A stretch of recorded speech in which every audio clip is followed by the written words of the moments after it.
Hello friends. आज हम लोग एक नया चैप्टर शुरू कर रहे हैं, नया टॉपिक शुरू कर रहे हैं। मैनेजमेंट कॉन्सेप्ट का ही चैप्टर है। जो पहला यूनिट था द बेसिक्स, उसी में से ये चैप्टर है डिपार्टमेंटेशन। डिपार्टमेंटेशन को डिविजनलाइजेशन भी कहते हैं।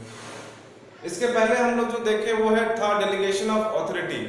तो डेलीगेशन ऑफ ऑथोरिटी में हमने देखा कि डेलीगेट करते हैं ऑथोरिटी, सुपीरियर्स के द्वारा सबऑर्डिनेट्स को डेलीगेट किया जाता है, ऑथोरिटी उनको दिया जाता है किसी पर्टिकुलर काम को करने के लिए। ऐसा तब करते हैं जब काम का लोड ज़्यादा हो जाता है, वर्क लोड पड़ने लगता है और एक सिंगल आदमी उस चीज़ को नहीं संभाल सकता है, तो और भी लोगों को ऑथराइज किया जाता है उस काम के लिए।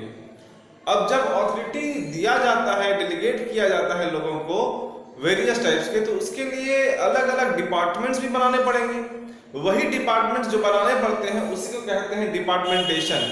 फॉर एग्जाम्पल, अगर अकाउंट्स का काम के लिए किसी को ऑथोराइज किया गया कि आप ये अकाउंट्स का काम कीजिए, तब उसके लिए एक अकाउंट्स डिपार्टमेंट क्रिएट हो जाएगा। सिमिलरली प्रोडक्शन डिपार्टमेंट के लिए भी अगर किसी को ऑथराइज किया गया है काम करने के लिए, डेलीगेट किया गया है उनको कि आप ये पर्टिकुलर काम कीजिए, प्रोडक्शन का काम आप देखिए, तो उसके लिए प्रोडक्शन डिपार्टमेंट तैयार हो जाएगा।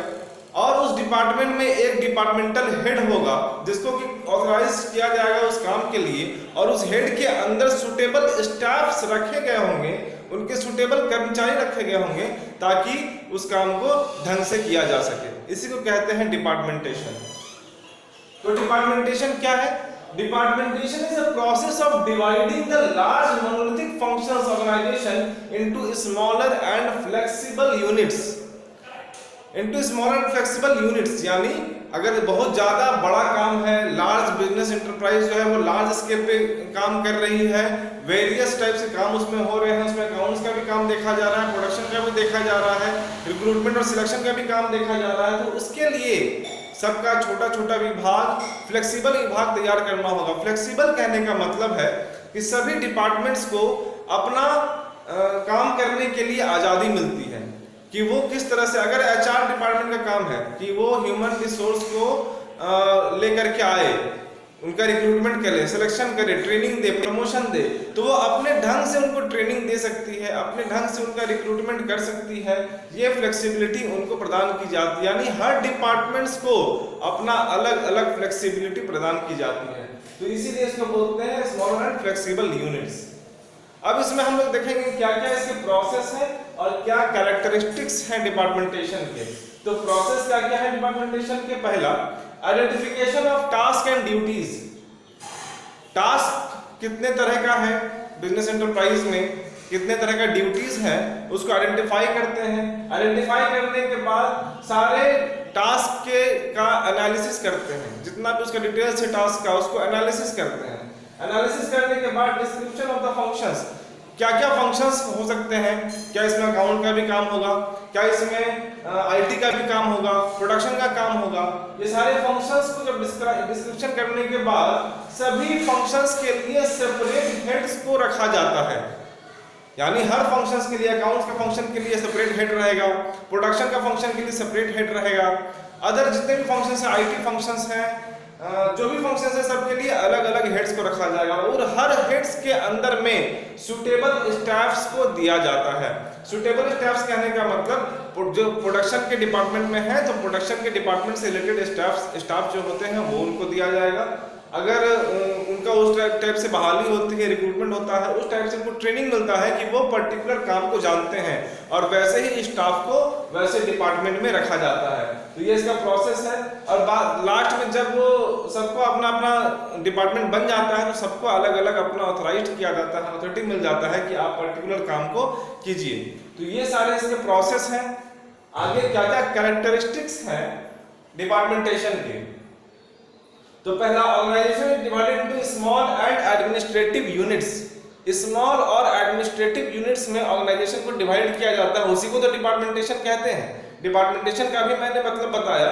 डिपार्टमेंटेशन में एक बड़े बिजनेस एंटरप्राइज में जब बहुत सारे फंक्शंस वर्क करते हैं तो वैसे फंक्शंस को हर एक फंक्शंस के लिए अलग अलग डिपार्टमेंट तैयार किया जाता है और हर एक डिपार्टमेंट का अपना अपना एडमिनिस्ट्रेटिव यूनिट होता है, उसके जो हेड होते हैं उसका ये कर्तव्य होता है कि वो एडमिनिस्ट्रेटिव तरीके से उस चीज को उस ढंग से काम करे और बिजनेस को बढ़ाए। दूसरा कैरेक्टरिस्टिक्स है it is a part of complete organisation process. Organisation का जो प्रोसेस होता है उसकी एक कंप्लीट ऑर्गेनाइजेशन का जो प्रोसेस होता है उसका एक पार्ट है डिपार्टमेंटेशन। डिपार्टमेंटेशन के बिना ऑर्गेनाइजेशन प्रोसेस कंप्लीट नहीं हो सकता है, क्योंकि ऑर्गेनाइजेशन में ये भी एक प्रोसेस है। जिस तरह से स्ट्रैटेजिक बिजनेस यूनिट होता है, उसमें स्ट्रैटेजिक बिजनेस यूनिट में एग्जांपल मैं देना चाहूँगा, जैसे टाटा में बहुत सारे डिफरेंट चीज पे वो काम करती हैं, व्हीकल्स पे भी काम करती हैं, वो आयरन एंड स्टील पे भी काम करती हैं, और टाटा का नमक भी बनता है, टाटा इंश्योरेंस पे भी काम करती है। सब के लिए उन्होंने यूनिट्स अलग अलग बनाए हैं और हर एक यूनिट में अलग अलग डिपार्टमेंट्स हैं। हर एक यूनिट में प्रोडक्शन डिपार्टमेंट भी है, हर एक यूनिट में सेल्स डिपार्टमेंट है, मार्केटिंग डिपार्टमेंट है, आईटी डिपार्टमेंट है, हर एक यूनिट में फाइनेंस डिपार्टमेंट है, एचआर डिपार्टमेंट है। तो ये सारे डिपार्टमेंट आपको टाटा नमक में भी हैं, सारे डिपार्टमेंट्स आपको व्हीकल्स में भी हैं, सारे डिपार्टमेंट्स आपको टाटा आयरन एंड स्टील में भी हैं। तो अब इन सारे डिपार्टमेंट्स के लिए अलग अलग अगर ये ऑर्गेनाइजेशन बिजनेस एंटरप्राइज कभी भी कंप्लीट नहीं हो पाएगा जब तक उसको डिपार्टमेंटेशन नहीं किया जाएगा। फिर next benefit of specialisation is taken. जब अलग अलग डिपार्टमेंट बन जाता है तो अलग अलग डिपार्टमेंट्स के लिए अलग अलग हेड रखे जाते हैं, और वो हेड को तभी चुना जाता है जब वो उस चीज में स्पेशलाइज्ड है। इसीलिए स्पेशलाइज्ड हेड को और स्पेशलाइज्ड वर्कर्स को अलग अलग डिपार्टमेंट में रखने से क्या होता है कि हमें उस चीज का स्पेशलाइजेशन का बेनिफिट मिलता है। उनका जो स्पेशलाइजेशन है प्रोडक्शन का या अकाउंट्स का जो स्पेशलाइजेशन है उनका, उस चीज की वो पढ़ाई करके आए हैं, उस चीज की वो ट्रेनिंग लेकर के आए हैं, तो उसका बेनिफिट ऑर्गेनाइजेशन को मिलता है। फिर नेक्स्ट है operating capacity and efficiency of an organisation increases.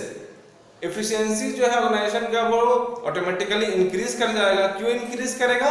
क्योंकि वहां पे स्पेशलाइज्ड वर्कर्स काम करने आ रहे हैं और किसी एक आदमी को पूरा काम नहीं करना पड़ रहा है, और हर डिपार्टमेंट के लिए अलग अलग लोग प्रोवाइड किए गए हैं, और इसीलिए एफिशिएंसी जाहिर है कि वो बढ़ जाएगा, क्योंकि वर्कलोड भी घटता है, एक आदमी पे वर्कलोड नहीं आता है, और स्पेशलाइज्ड लोग काम करते हैं तो एफिशिएंसी ऑर्गेनाइजेशन का बढ़ जाता है। फिर नेक्स्ट है एवरी डिपार्टमेंट और unit is independent in its activities. जितने भी डिपार्टमेंट काम कर रहे हैं वो सभी एक दूसरे पे डिपेंडेंट नहीं है, सभी इंडिपेंडेंट हैं। यानी अकाउंट्स का जो काम हो रहा है तो प्रोडक्शन मैनेजर आकर के उसमें कोई सलाह मशवरा नहीं देगा, अकाउंट्स के जो हेड हैं और अकाउंट्स की जो टीम है वही मिलकर के उसका काम करेगी, ना ही तो प्रोडक्शन के में जाकर के एचआर की टीम दखलंदाजी करेगी। इसका मतलब सभी इंडिपेंडेंट है, स्वतंत्र हैं, अपना काम वो डिपार्टमेंट सारी डिपार्टमेंट अलग अलग करती है। तो ये था कैरेक्टरिस्टिक्स एंड प्रोसेस ऑफ डिपार्टमेंटेशन। ये एक डिपार्टमेंटेशन चैप्टर है द बेसिक्स मैनेजमेंट कॉन्सेप्ट का। आगे इसमें देखेंगे नेक्स्ट क्लास में प्रिंसिपल्स क्या क्या हैं और क्या एडवांटेजेस डिसएडवांटेजेस और मेथड्स हैं डिपार्टमेंटेशन के। Thank you.